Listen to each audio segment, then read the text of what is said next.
Well, if you're anywhere in the north of the country, you're probably sweltering under the heat and this long-running heat wave. Places like Gauteng, Northwest, the Northern Cape in particular, farmers are now beginning to really battle because of the heat wave. Over the weekend, at least 7, perhaps 8 farm workers died from heat stroke. They'd been presumably outside working when they were suddenly unwell. At least one farmer has lost a huge number of chickens. They died because load shedding meant the systems meant to keep them alive failed. The CEO of the African Farmers Association of South Africa is Thandeka Mbassa. Thandeka, good afternoon to you. What should farmers be doing in this kind of heat? It's absolutely devastating. Good afternoon, and thank you for having us as Afasa. What else can farmers do except to continue to do what they do best, to continue to work so that we have a food security in the country? Basically, what we are experiencing is what is characteristic of what climate change will be all about and is all about. It is currently a reality. We see events in the country. But then what is also a reality is load shedding, and you made reference to the combination. And then very soon we'll be talking about the rising fuel prices. So it's really very challenging times for farmers in our country. And the question is, now that we know for a fact that we will be facing these events and that we have to look at creative ways. We have to be prepared. We have to be flexible. We have to have a government, all the role players, putting in place proactive measures to deal with these realities.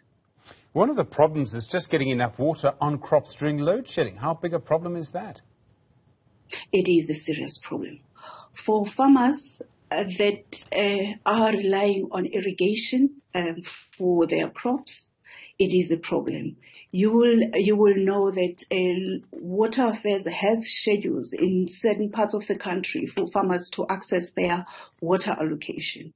So during times of load shedding, they are not able to access the water.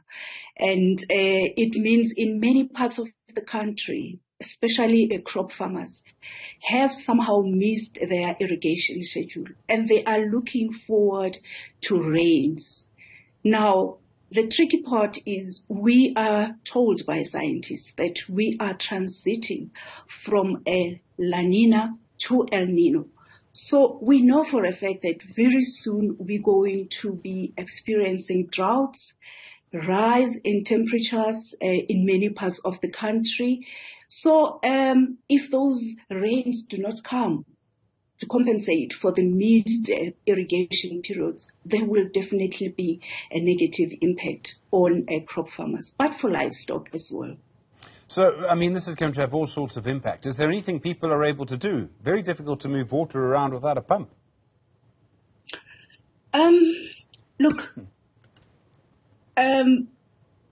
you see, the sad part is your commercial farmers are able to come up with mitigation.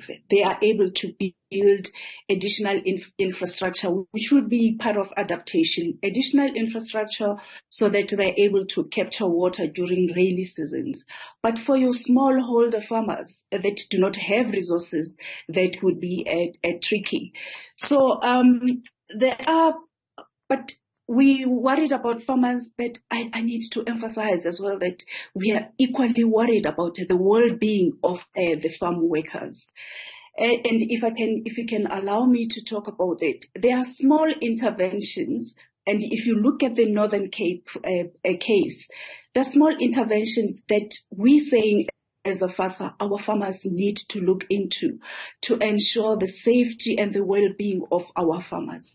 Stuff like both for farmers and livestock, putting in place planting trees for shades, making sure that there are hydration points, not only for the farmers, but for the farm workers as well, to make sure that they are protected. But the other intervention would be to look at changing schedules for activities that outside activities. Now, if you look at having to do that and you look at his load shedding this side, it really becomes a problem. Otherwise, we would recommend that for activities during the day, during a high temperature periods, farmers look at engaging more in indoor activities and changing schedules for later during the day for outside activities when the temperatures have gone down. I mean, it just is very, very hot in some places at the moment. You just can't be outside, really, during the big heat of the day. Is there anything government can do? And I know there are probably two things. One is fix Eskom. I'm sorry, Thandeka, but I don't think that's going to happen, I'm afraid. The second, well, not for now. The second maybe is to, say, increase a diesel subsidy or some other kind of support? That's correct. Actually, there are many things that government can do. And we want to say as Afasa, we prepared to work with the government to be part of the solution.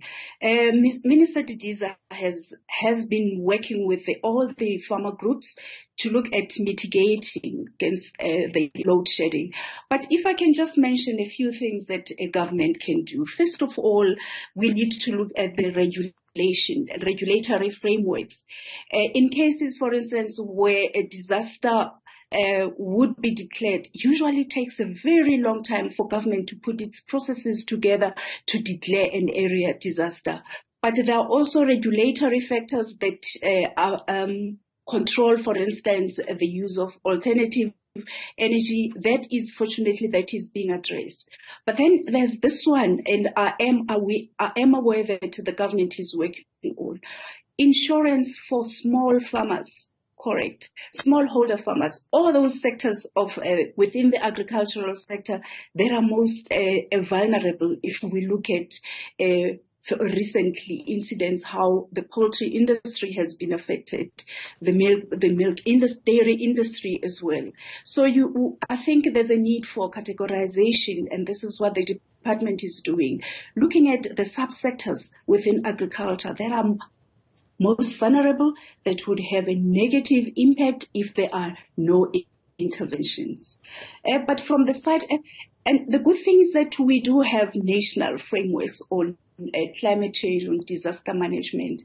But from our side as farmers, we're saying we need to have our own small disaster or mitigation strategies within our farms. I cannot overemphasize the importance of an organization like the South African Weather Services. Education is very important here. Whenever there's going to be, whenever there are risks in as far as the weather is concerned, we do read about that. People watch television, but how can we work with the government to make sure that people understand, your ordinary farmer in the rural area, understand the importance of getting the knowledge of how the day is going to unfold in as far as the weather is concerned. If there are going to be thunderstorms in the evening, what kind of measures need to be put in place? And of course, this goes with technology. So we will be looking at those innovative measures of promoting communication so that at least we are able to mitigate the risk of the impact of all these horrible things that we are seeing on agriculture for the sake of maintaining food security in the country. Well, Thandeka, I was going to come to that. I mean, if we do nothing, if this heat wave continues, and I can see in Gauteng, for example, the heat wave should break over the weekend. In the Northern Cape, I don't know. But we're likely to see, food prices go up. Could whole crops fail in some cases? Correct. If you look at, we talked about the combination of load shedding, fuel prices, and now the heat that comes with all kinds of disadvantages. Who has to take the price for putting in mitigation measures? Obviously, it's going to be the consumer, and there is no running away from it. So now we're not only looking at food security, we're looking at the price of food being affected, the quality of food being affected as well. And we don't even want to go to how the export market is likely to be affected.